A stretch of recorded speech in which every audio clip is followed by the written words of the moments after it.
Hey guys, welcome back to Rambling Reflections. This is part 2 of our full deep dive into the towing and leveling section of our RV Owner's Manual. We're covering everything from safe towing practices all the way through the Lippert Ground Control 3.0 auto leveling system. In part 1, we covered propane shutoff, hitching, brakes, and electrical safety. Today, part 2 finishes the towing and leveling section with safe parking, unhitching, why leveling matters, and the Ground Control 3.0 system step by step, from hitch height to auto level. These pages are loaded with critical safety information, driving tips, unhitching steps, and detailed leveling instructions, especially for fifth wheel owners. Whether you're new to towing or you just want a refresher, stick around because this can literally save your rig and give you a peace of mind. So let's walk through this page by page.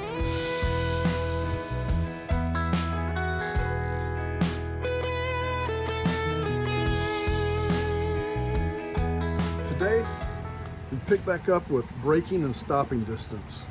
There's a big warning right out of the gate. It says, towing an RV greatly increases your stopping distance. So when you first get your RV, it's a good idea to head to a large empty parking lot and practice hard stops so you really understand how much extra room you need before driving in traffic. The manual also gives us a few other pointers. They say to avoid prolonged braking, whenever possible, smooth acceleration and gentle stops save your brakes, your transmission, and the whole setup. It also advises us that on long downhill stretches, go ahead and drop into a lower gear or low range on an automatic to let the engine help slow you down and extend brake life. I like to use my tow haul mode. It lets the transmission downshift and uses the engine and transmission to help control the speed. If you have a diesel, that diesel exhaust brake is a true lifesaver. The manual also says for us to pump our brakes in short bursts to cool them down. I wasn't sure if this really still applied with today's vehicles with anti-lock braking, but according to my research, it still applies when towing heavy loads. You see, in older non-ABS vehicles, pumping was used to mimic anti-lock behavior and prevent skids. With ABS, you should not pump during emergency stops. Instead, just apply steady, firm pressure and let the system handle the modulation. But for descent heat management, the intermittent release principle still holds true. As ABS doesn't change physics, brakes still need cooling down periods. And when you drive through deep water, you're going to get your brakes wet. This increases stopping distance and can cause the brakes to grab unevenly, causing the vehicle to pull to one side or so. So we need to allow for that. You know, if the brakes feel off, especially after checking or adding trailer brakes, stop in a safe spot and diagnose the problem before continuing. Next, we get into weight and clearance limits.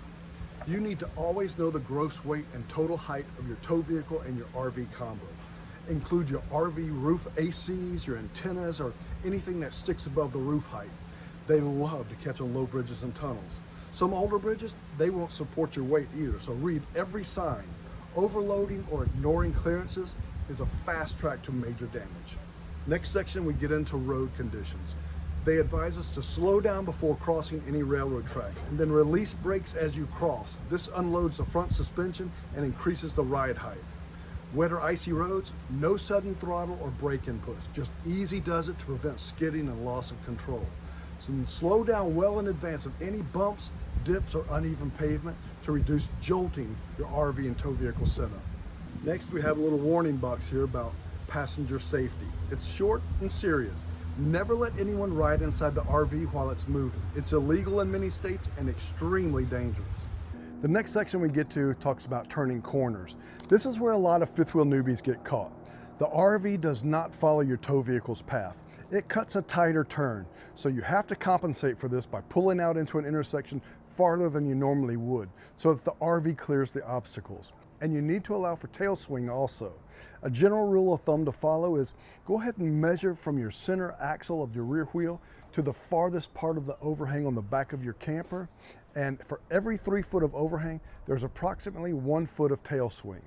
Also, use a spotter in tight spots. Sharp swerves or high-speed turns, they can cause loss of control, so go wide and slow. Something else to consider, remember that passing while towing an RV, it takes longer to build up speed and change lanes with that extra length. So give yourself plenty of time and space to safely pass another vehicle.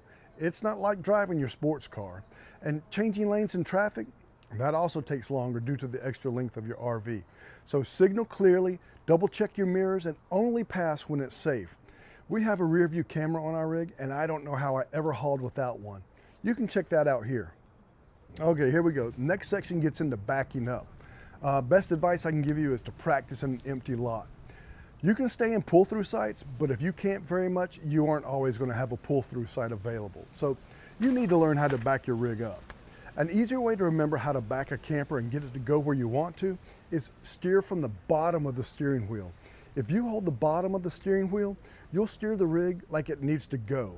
If you steer from the top of the steering wheel, you have to steer in the opposite direction to back it up. It just works backwards that way. For back-in sites, always scout first. Check your clearances, know your obstacles, your trees, your posts, your rocks, and choose a site where you can see the rear easily. Backing from the driver's side is always the best, because when you try to back into a site from the passenger side view, it is more difficult. This is what's known as a blind side back. Remember, position yourself back slowly using mirrors, and I suggest a backup camera. And have a spotter outside with clear hand signals until it's parked. This is where the trip can go wrong right off the bat. So remember, be patient. You are there to have a good time, not entertain the other campers. I truly have had instances where people have been in the campground and they sat in chairs to watch us back in, like we were their entertainment. I guess it's a rite of passage. So practice enough and you'll be just as good as those professional truckers out there. Just don't think it'll happen overnight. Remember, patience. Oh my, no, other way. Going the other way. No, my other way, stop. Oh man, this is better than cable. Dad, it's crooked. This leads us into unhitching. So once in your spot, remember to set the tow vehicle parking brake and shut off the ignition. Then block the RV wheels securely with chocks, pieces of wood or rock or some commercial wedges, anything that prevents the RV from rolling. So here's the unhitching steps as listed in the manual. First, they say pull or back into your site. Second, try to get the rig as close to level as possible, side to side, before unhooking from your tow vehicle. This is where you may need some leveling blocks. 3, once the rig is close to level, chock the wheels to prevent the RV from moving. 4, lower your landing legs to stabilize the RV. 5, open the tailgate. 6, disconnect the wiring harness and the plug. 7, disconnect the breakaway lanyard. 8, remove the tension off the kingpin in the tow vehicle and try to get it where you can pull directly out from under it. 9, go ahead and set your parking brake. 10, disengage the locking bar and then unhitch the RV. 11, pull the tow vehicle out. 12, level your RV front to back by adjusting the landing leg height. So why level your RV? Well, your fridge and your appliances work best level. Water drains properly and it's way more comfortable when you're trying to sleep. The landing legs. If you're new to RVing, you may have wondered what I meant by landing legs. The landing legs are the front jacks. They're used for hitching and unhitching and stabilizing, not for lifting tires or supporting full RV weight. They are 3 telescoping tubes with gears and a motor. And you can see more about these in a video I did right up here. This page is filled with warnings. Look at all these. Overloading them can cause binding, gear stripping, or motor clutch noise. If you hear a strange noise, stop immediately. Never use your landing legs to support the tow vehicle weight. They just aren't strong enough to do this. You will mess them up. And remember, the landing legs must be fully retracted before moving or towing the RV to prevent damage. All right, let's get into the Lippert Ground Control 3.0 system. I wish I had had someone explain this to us before we took possession of the camper. The salesman that delivered our camper, he wasn't very well versed in the actual system. He faked it, but it wasn't right. As I soon found out as soon as I got it home, because we unloaded the camper from the truck and the very first thing we did was error out. Yep, I had that red light flashing and the system shut down. Then I had to learn how to cancel the error message while my heart was still pounding. You see, I was told to jack the camper off the truck and then hit the hitch height button to set the hitch height level. Well, that was wrong. Instead, we caused the system to lock out and throw an error code. It was the incorrect procedure. And I can't remember if I called around or if I found the information online of how to reset the system, but it sure wasn't from consulting my owner's manual. It wasn't that big of a deal in hindsight, but it was nerve-wracking for the first experience. But that was nothing compared to what was about to happen. I got the system operational again, and I was feeling more confident and ready to level the camper up. So I hit that much awaited auto level button and stepped back to watch the magic happen. I've got a big smile on my face, you know, after watching a few minutes of this thing shimmying and shaking and watching the front go down and come back up and the rear legs come down. And then all of a sudden I heard this loud thunk. I remember thinking, oh my gosh, what was that? I looked around on the entrance side of the camper and the wheels were off the ground, but not by just a little bit. They were 4 to 6 inches up in the air. I mean, I had flipped my shackles too. This was turning into a real nightmare. All I wanted to do was get this thing parked in the driveway. Oh man, the things running through my head at that time. So if you don't get anything else out of this video, hopefully this section can help someone out there avoid the heart testing moment we experienced. Talk about trial by fire. Well, let me show you this Lippert Ground Control 3.0 system and the auto leveling magic. We're going to go through the owner's manual part of this to complete this section of the manual, but first off, you need to remember some points that we just touched on in the unloading section. Before unloading your camper, make sure the camper is as close to level side to side as you can get it before you unhitch. Go ahead and chock the wheels on the camper and check your surroundings. Make sure nothing, including people or pets, are under the rig during the leveling operation. Now pull that pull pin to drop your landing legs so they're about 4 to 5 inches off the ground.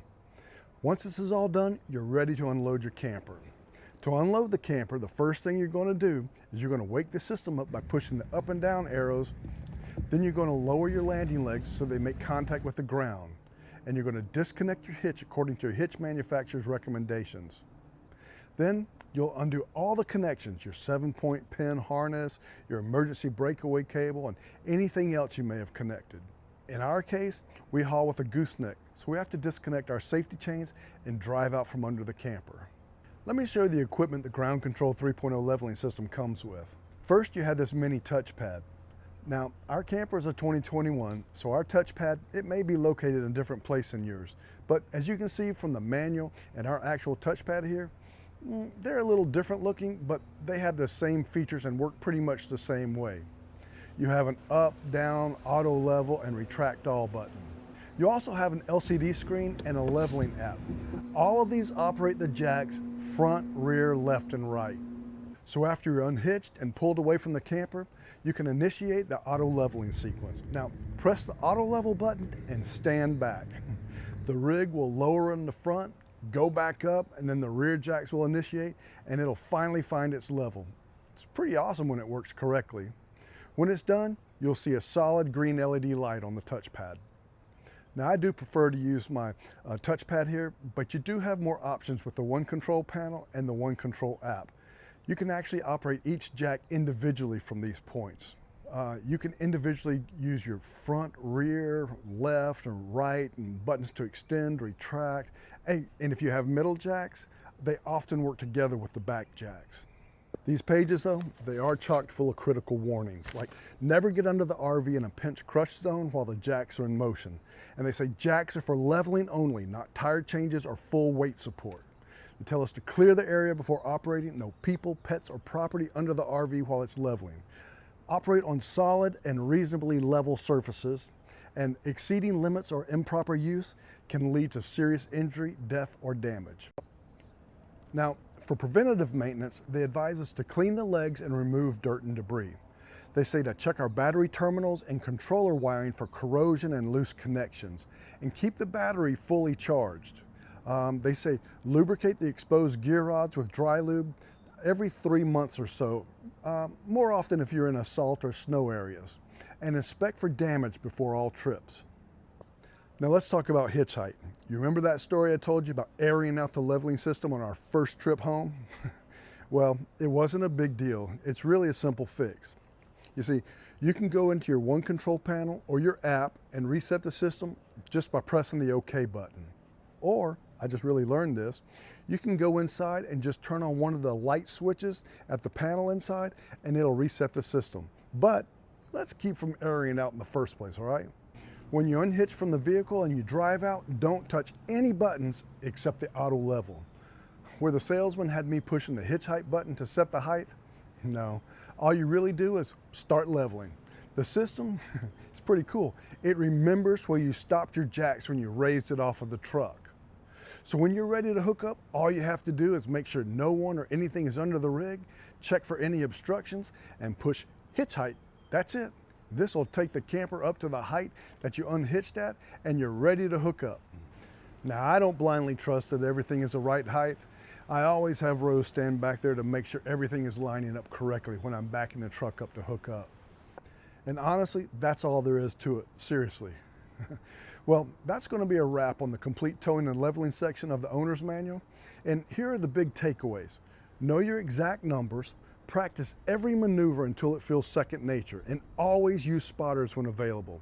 And stick religiously to your setup sequence. Keep your equipment maintained and never ever shortcut safety for any reason at all.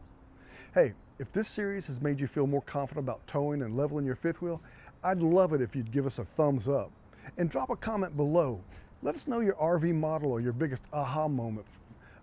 We read every one of them. And if you want to catch the next manual deep dive, hit that subscribe button and turn on the notifications. Thanks for watching us, guys, and as always, stay safe out there, and we'll see you next week.